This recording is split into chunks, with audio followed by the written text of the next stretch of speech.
What's up, peeps? We're back again. Your crazy, funny couple, Nolan and Lynn. Nolan, the shucky ducky, cracking up the whole room. Lucky Lynn. Love and laugh with Nolan and Lynn. Come on in, let the good vibes spin. No drama, just that happy grin. Good morning, YouTube peeps. This is Nolan from Love and Laugh with Nolan and Lynn.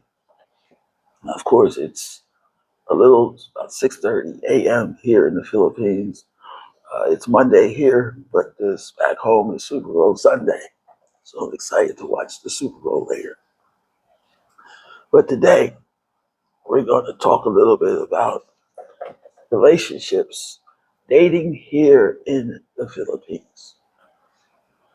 There are many stories that are told throughout the world in several different countries about the women here and about the foreigners that come to the Philippines. Not just the Philippines, the ones that go to Thailand, the ones that go to Vietnam, and throughout Asia, even in Brazil. The mindset, especially the women back home. There's a segment that calls a lot of the foreigners that could go abroad, they call us passport bros.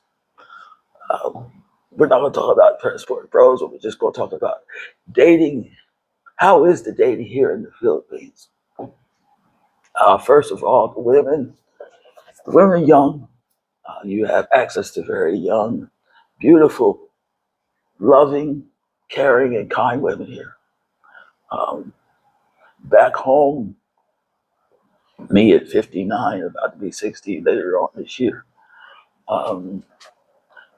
If I was back home, I would not have access to girls that are in their mid to late 20s, 30s, and 40s. I would probably have to look at girls at maybe 40. The less I could go is 40. But probably 50 and 60, maybe mid to late 40s, because of the mindset. They call us foreigners here in the Philippines that date younger women, like we're committing some type of, molestation or rape or whatever. But if both adults are of consenting age anywhere in the world, then there's no problem with a man and a woman deciding to date. But that's just the mindset that we deal with throughout, especially in the Western world. Um, we're going to go through the positives and some of the negatives in dating here in the Philippines. One of the negatives is the language. And because of the difference in the customs and the cultures, there's going to be some misunderstandings in some of your statements, your words, and stuff like that.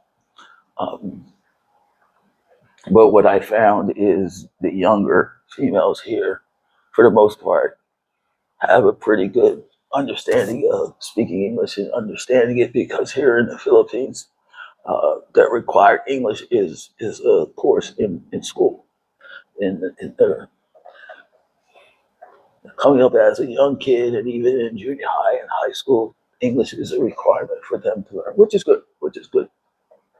I remember telling my girl that when we was in Thailand that it'd be a great benefit for the Thailand government to institute English as a requirement, so it would help with all the high tourism they have in Bangkok and in Pattaya and throughout Chiang Mai and all over Thailand. It would probably help boost the tourism if they made English a requirement. So English is the language is it could be the problem, even though lots of them speak decent English. But it's you're going to have the issue because you have two people coming together from different parts of the world. They were raised different. They live different. Their beliefs, in most cases, are probably going to be different. But here in the Philippines, it's primarily a Catholic Christian country. But for the most part, I mean, many people, they call themselves Catholic or Christian, but most of them really don't follow the way that many back home do, the ones that are really diehards. Um, so it's like I said, the positives is just the fact that they're very young and you can groom them. And uh, again, the one another disadvantage is there are a lot of single moms here, a lot of young girls with single moms. It's you can find girls 18, 19, 20 years old with one or two children. So it's pretty common here. So I'd say that that's a disadvantage to the point, depending on what the foreigner is looking for. I mean, if he's okay taking care of another child, another person, and bringing that person into your family, then fine. So I guess it just depends on the foreigner whether it's a positive or a negative. But there is a lot of, a lot of. But dating here is, like I said, it's decent because the girls here are not requiring.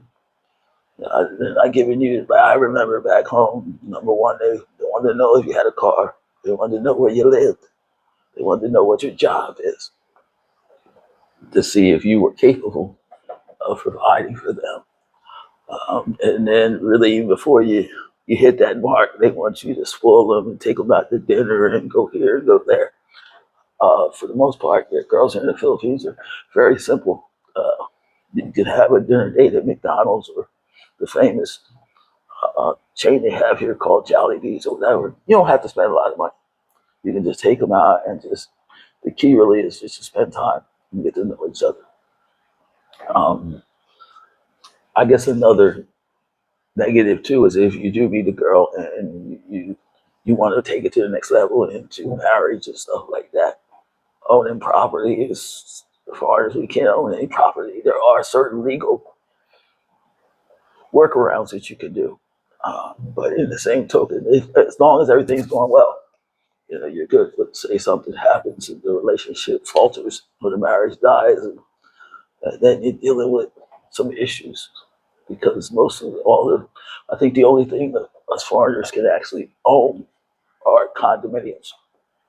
And even with condominiums, you're just looking at the building space, the actual condo itself, the land that the condo sits on. You don't own none of that land, so I don't know what the legal breakdowns are. If say the owner it wants to sell the land on the condominiums and they decide, I don't know, I guess it's like maybe back home they'll offer you a certain amount of money and you pretty much got to take it or leave with nothing.